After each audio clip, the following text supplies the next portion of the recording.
वालेकुम स्टूडेंट, सुनाए क्या हाल। अच्छा स्टूडेंट, आज हम टॉर्क के एक बहुत ही इंपॉर्टेंट न्यूमेरिकल के ऊपर बात करेंगे। फिगर में हमें सिर्फ ये गिवन है कि मोमेंट आर्म की वैल्यू गिवन है जो कि 5 मीटर है और फोर्स की वैल्यू गिवन है जो कि 5 न्यूटन है। और वो ये कहता है कि बताओ टॉर्क की वैल्यू क्या होगी। अब ये ऐसा न्यूमेरिकल है जिसको अक्सर बच्चे गलत करते हैं और ये मोस्टली ई कैट और एम कैट में रिपीट भी होता है। तो चलिए हम इसको सोल्व करते हैं। अब देखते हैं कि हम इसको किस तरह सोल्व करते हैं और क्या सोल्यूशन हम इसका करते हैं। तो हमें पता कि टॉर्क सिंपली क्या है, बच्चों ने जो फार्मूला रटा होता है आर एफ साइन एंगल। हमें जिस ये फार्मूला याद कर जाता है कि torque R F sine angle होगा हमेशा। अब बच्चे क्या करते हैं, हमें आर भी गिवन है 5 मीटर, फोर्स भी गिवन है, फोर्स कितनी है 5 न्यूटन की, और साइन एंगल भी हमें गिवन है, एंगल की वैल्यू क्या है 30।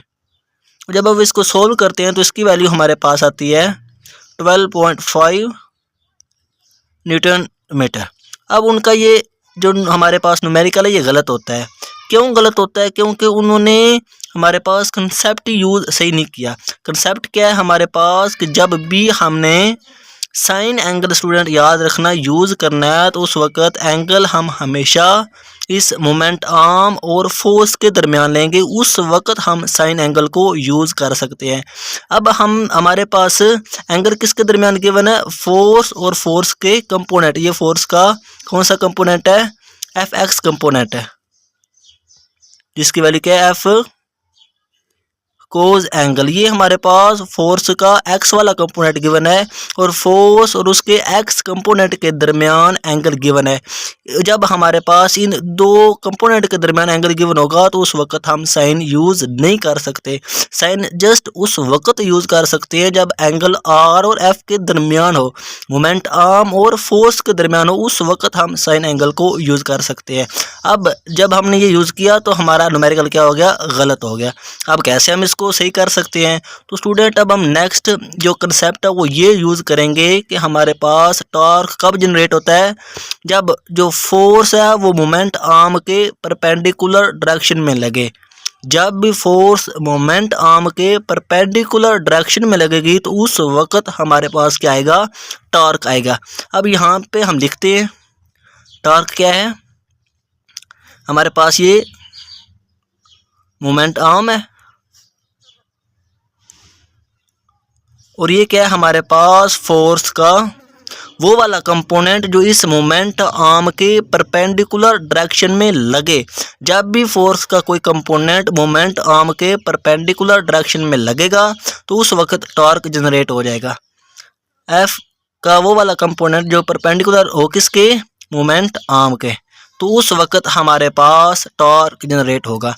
अब हम ये वैल्यू पुट कर देते हैं, टॉर्क हमारे पास यही आ गया, मोमेंटम आर्म हमारे पास क्या है आर है। अब फोर्स का कौन सा कंपोनेंट मोमेंट आर्म के परपेंडिकुलर डायरेक्शन में, अब हम ये फाइंड कर लेते हैं। ये हमारे पास मोमेंट आर्म की वैल्यू गिवन है, ये फोर्स की वैल्यू गिवन है।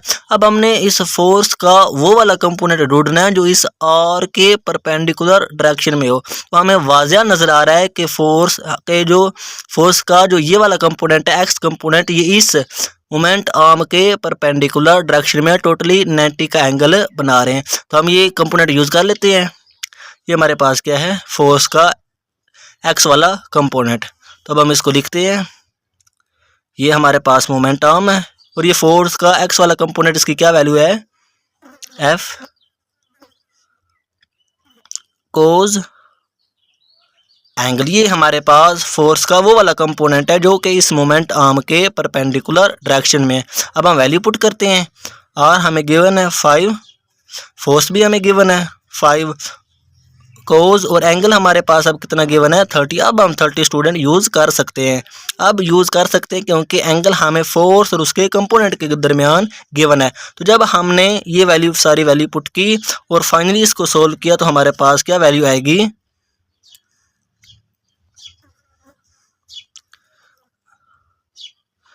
मोमेंट आर्म की वैल्यू 5 है, उसके बाद फोर्स की वैल्यू 5 है और साथ में कोस 30। तो ये अब हमारे पास क्या वैल्यू आएगी 21.6 वैल्यू आएगी टॉर्क की। ये वैल्यू फाइनली ठीक होगी, टॉर्क हमारे पास कितना है 21.6 न्यूटन मीटर, ये असल टॉर्क की वैल्यू होगी। अब स्टूडेंट यहाँ पे एक और क्वेश्चन आता है कि क्या हम इस फार्मूले को यूज़ कर सकते हैं, क्या हम इस फार्मूले को यूज़ कर सकते हैं? तो स्टूडेंट हाँ, अगर आपका कंसेप्ट क्लियर है तो आप इस फार्मूले को भी यूज़ करके इस न्यूमेरिकल को सॉल्व कर सकते हैं। अब कैसे स्टूडेंट, आपने अभी कहा कि जब हम साइन एंगल को यूज़ करेंगे तो उस वक्त हमने क्या एक चीज़ नोट करनी है, हमने एंगल हमेशा आर और एफ के दरमियान लेना है। जब हम एंगल आर और एफ के दरमियान लेंगे तो उस वक्त हम साइन एंगल को यूज़ कर सकते हैं। अब हम ये लिखते हैं, टॉर्क की वैल्यू क्या है, आर एफ साइन एंगल। अब हमारे पास आर क्या है, 5 है, फोर्स हमारे पास कितनी है, वो भी 5 है, और एंगल हमने कौन सा यूज़ करना है, आर और एफ के दरमियान। तो स्टूडेंट अगर ये हमारे पास 30 एंगल गिवन है तो फोर्स और मोमेंट आर्म के दरमियान कितना एंगल होगा, वो हमारे पास होगा 60 का एंगल, वो हमारे पास 60 का एंगल गिवन होगा।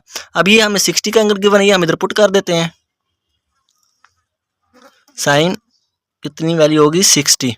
जब हम इसको स्टूडेंट सोल्व करेंगे तो हमारा सेम आंसर आएगा 21.6 न्यूटन मीटर।